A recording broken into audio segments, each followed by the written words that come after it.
হবিবপুরে আদিবাসী নাবালিকা কিশোরী ধর্ষণ কাণ্ডের প্রতিবাদে শনিবার হবিবপুরে আদিবাসীদের নিয়ে জোরদার আন্দোলন করলেন বিজেপি বিধায়ক জোয়েল মুর্মু। উল্লেখ্য, গত বুধবার সন্ধ্যায় মালদার হবিবপুর থানা এলাকায় এক আদিবাসী নাবালিকা কিশোরীকে ধর্ষণের অভিযোগ ওঠে এক হাতুড়ে চিকিৎসকের বিরুদ্ধে। এই অভিযোগ ওঠার পর পুলিশ অভিযুক্ত হাতুড়ে চিকিৎসককে গ্রেপ্তার করে। এদিকে এই ঘটনায় ধৃত অভিযুক্তের কঠোর শাস্তির দাবিতে শনিবার সকালে হবিবপুরে প্রথমে আদিবাসীরা পথে নামেন। তারা মালদা নালাগোলা রাজ্য সড়ক অবরোধ করে বিক্ষোভ দেখান এবং দোষীর কঠোর থেকে কঠোরতম শাস্তির দাবিতে সুর চড়ান। ধর্ষণ হচ্ছে কেন? মমতা সরকার জবাব চাই, জবাব চাই, জবাব চাই। দিকে দিকে ধর্ষণ হচ্ছে কেন? মমতা সরকার জবাব চাই, জবাব চাই, জবাব চাই। এই আদিবাসীদের উপর দিকে দিকে ধর্ষণ হচ্ছে কেন? মমতা সরকার জবাব দাও, জবাব চাই, জবাব দাও। জবাব তোমায় দিতে হবে, নইলে গদি ছাড়তে হবে। জবাব তোমায় দিতে হবে, নইলে গদি ছাড়তে হবে। আপনারা জানেন, গত বুধবার সন্ধ্যাবেলায় একটি আদিবাসী নাবালিকাকে একজন কোয়াক ডাক্তার তাকে বিভিন্নভাবে ধর্ষণ করেছে এবং তার প্রতিবাদে সেই ধর্ষণকারী যাতে শক্ত থেকে শক্ত সাজা পায় তার জন্য আমরা গ্রামবাসী এবং আমাদের আদিবাসী সাঁওতাল সমাজের পক্ষ থেকে আমরা এখানে আজকে পথ অবরোধ। যদিও কিছুক্ষণ পরেই হবিবপুর থানার বিশাল পুলিশ বাহিনী গিয়ে অবরোধ তুলে দেয়। আর অবরোধ তোলার কিছুক্ষণ পরেই সেখানে পৌঁছান হবিবপুরের বিজেপি বিধায়ক জোয়েল মুর্মু। তিনি আদিবাসীদের নিয়ে পুনরায় একই স্থানে পথ অবরোধ করেন, তুমুল বিক্ষোভ দেখান এবং অভিযুক্তের ফাঁসির দাবিতে সরব হন। যদিও পরে হবিবপুর থানার বিশাল পুলিশ বাহিনী গিয়ে অভিযুক্তের বিরুদ্ধে কঠোর ব্যবস্থা গ্রহণের আশ্বাস দিয়ে অবরোধ তুলে দেয় বলে জানা গেছে। আজকের পথ অবরোধ সফল করুন, সফল করুন, সফল করুন। আদিবাসীদের উপরে ধর্ষণ হচ্ছে কেন? সরকার তুমি জবাব দাও, জবাব চাই, জবাব দাও। আদিবাসীদের উপর দিকে দিকে ধর্ষণ হচ্ছে কেন? মমতা সরকার জবাব চাই, জবাব দাও, জবাব চাই, জবাব দাও। ধর্ষণকারী সরকার আর নাই দরকার, ধর্ষণকারী সরকার আর নাই দরকার। আমরা মৃত্যুদণ্ড চাই, অন্য কিছু না। আমরা ধর্ষণকারীদের মৃত্যুদণ্ড চাই। আপনার হাত দিয়ে অনেক তো হয়েছে, আমরা অনেক হয়েছে, সর্বোচ্চ সাজা দেবো। যেভাবে দিকে দিকে রেপ এবং ধর্ষণ চলছে তার মধ্যে দিয়ে আমাদের যে আজকে পথ অবরোধ, আমাদের 28 তারিখে যেভাবে নাবালিকা মেয়েকে ধর্ষণ করা হয়েছে তার প্রতিবাদে আমরা ন্যায় বিচার পাওয়ার জন্যে আমরা আজকে ধর্নাতে এইখানে আমরা বসেছি, রোড ব্লক করেছি। আজকে পুরা আজকে বিচার চাইছি, সেখানে তাদের ফাঁসি হোক।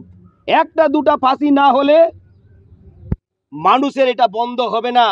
এখানকার মানুষ যেখানে সাজা পাক, এইখানকার যারা আজকে ওই কর্মর সাথে যুক্ত আছেন তাদের ফাঁসি হোক, এই দাবিতে আজকে আমরা পথ অবরোধ করছি।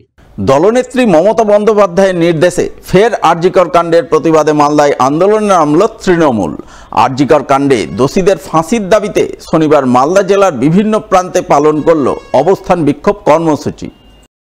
কর্মসূচি পালিত হলো মালদা শহরেও। শহরের ফোয়ারা মোড়ে ইংরেজবাজার শহর তৃণমূলের পক্ষ থেকে দীর্ঘক্ষণ অবস্থান বিক্ষোভ প্রদর্শন করা হয়। উপস্থিত ছিলেন তৃণমূল নেতা কৃষ্ণেন্দু চৌধুরী, বাবলা সরকার সহ বিভিন্ন ওয়ার্ডের তৃণমূল কাউন্সিলররা। সকলে মিলে আরজিকর কাণ্ডের প্রতিবাদে সুর চড়ান, আরজিকর কাণ্ডে দোষীর ফাঁসির দাবি জানান। সেই সঙ্গে ধর্ষণ করে খুনের ঘটনায় আইন পরিবর্তনের দাবিতে জোর সওয়াল করেন। জবাব দাও, কেন তুমি দোষীদেরকে এতদিনেও চিহ্নিত করতে পারলে না? তোমরা ভারতবর্ষের সব থেকে বড় সংস্থা, যারা ছাত্র সমাজের আন্দোলনকে তারা বিচ্ছিন্ন করে দিয়ে তারা নিজেদের রাজনৈতিক প্রতিষ্ঠা করার চেষ্টা করত। তারা কিন্তু রাজ্যের সরকারের পুলিশ ব্যবস্থা নিত। তারা সেদিন যে সহযোগিতা করেছে, তারা সেদিন যে সচ্চর সীমা তারা দেখিয়েছে, আমরা বাংলার পুলিশকেও আমরা ধন্যবাদ জানাই। আরজিকর কাণ্ডের প্রতিবাদে এদিন রতুয়া 2 নম্বর ব্লকে পথে নামে তৃণমূল। ধিক্কার মিছিল ও বিক্ষোভ সভা করে পুকুরিয়া এলাকায়। আরজিকর কাণ্ডে দোষীদের ফাঁসির দাবিতে এবং বিজেপির চক্রান্তের প্রতিবাদে আয়োজিত মিছিল গোটা পুকুরিয়া এলাকা পরিক্রমা করে। মিছিলের নেতৃত্ব দেন জেলা তৃণমূল সভাপতি আব্দুর রহিম বক্সি, দলের জেলা কমিটির চেয়ারম্যান সমর মুখার্জি, রতুয়া 2 নম্বর ব্লক তৃণমূল সভাপতি রাকিবুল হক সহ অন্যান্যরা। মমতা ব্যানার্জি জিন্দাবাদ। আরে আমি তুমি সবাই চাই আমি তুমি সবাই চাই, আমি তুমি হুঁশিয়ার। আরে তৃণমূল কংগ্রেস রাজপথে, বিজেপি কংগ্রেস তৃণমূল সব আপনারা নিপাচ্ছেন। এদিনের আন্দোলনে সামিল জেলা তৃণমূল সভাপতি আব্দুর রহিম বক্সি আরজিকর কাণ্ডে দোষীদের ফাঁসির দাবিতে সরব হন। সেই সঙ্গে সিবিআই তদন্তের গতি প্রকৃতি ও বিজেপির চক্রান্তের প্রতিবাদে সুর চড়ান তিনি। আমি শুধু বলতে চাই যে কর্মসূচি শুধুমাত্র একটা আন্দোলনের কর্মসূচি নয়, একজন নির্যাতিতা, একজন খুন হয়ে যাওয়া আমাদের পরিবারের মেয়ে, তার অপরাধীকে খুঁজে বের করে একটা দৃষ্টান্তমূলক শাস্তি, তার ফাঁসির ব্যবস্থা করানোর আন্দোলন। এই আন্দোলনকে অন্য পথে ঘুরিয়ে দিয়ে রাজনীতি করার চেষ্টা করছে বিজেপি। আজকে সিবিআই তদন্তভার গ্রহণ করেছে না, আমাদের পুলিশ নাকি ব্যর্থ পশ্চিমবঙ্গের, তারা দায়িত্বভার গ্রহণ করেছে, অথচ তারা আজকে কোনো রকমেরই তদন্ত এগিয়ে নিয়ে যাচ্ছে না। সেইভাবে আমার মনে হয়েছে, আমি বুঝতে পেরেছি যে বিজেপিকে মাইলেজ দেওয়ার জন্য, রাজনীতি করার জন্য, যাতে বিজেপি পশ্চিমবঙ্গের অশান্ত করতে পারে, যত দেরি হবে তত অশান্ত করার সুযোগ পাবে বিজেপির দ্বারা, পশ্চিমবঙ্গটা ভেঙে দেওয়ার একটা কুচক্রান্তের সাথে সিবিআইও যুক্ত আছে বলে আমার মনে হচ্ছে। নাহলে তদন্ত করে শেষ করে দোষীদের খুঁজে বের করছে না কেন? এই বিজেপির ঘৃণ্য চক্রান্ত তৃণমূল কংগ্রেস কর্মী মমতা ব্যানার্জির নেতৃত্বে পশ্চিমবঙ্গের বুকে ভেঙে খান খান করে দিবে, এই শপথই আমরা তৃণমূল কংগ্রেস কর্মীরা গ্রহণ করেছি। অন্যদিকে খাদ্য আন্দোলনের শহীদদের স্মরণে এবং আরজিকর কাণ্ডে অপরাধীদের বিচারের দাবিতে শনিবার মালদায় জনসমাবেশ করল বামফ্রন্ট। ইংরেজবাজার শহর বামফ্রন্টের ডাকে জনসমাবেশ অনুষ্ঠিত হলো মালদা শহরের ফোয়ারা মোড়ে। উপস্থিত ছিলেন জেলা বামফ্রন্টের আহ্বায়ক অম্বর মিত্র, আরএসপির জেলা সম্পাদক সর্বানন্দ পাণ্ডে, সিপিআই জেলা সম্পাদক বাবর সরকার, ফরওয়ার্ড ব্লকের জেলা সম্পাদক শ্রীমন্ত মিত্র, সিপিআইএম নেতা কৌশিক মিশ্র সহ আরও অনেকেই।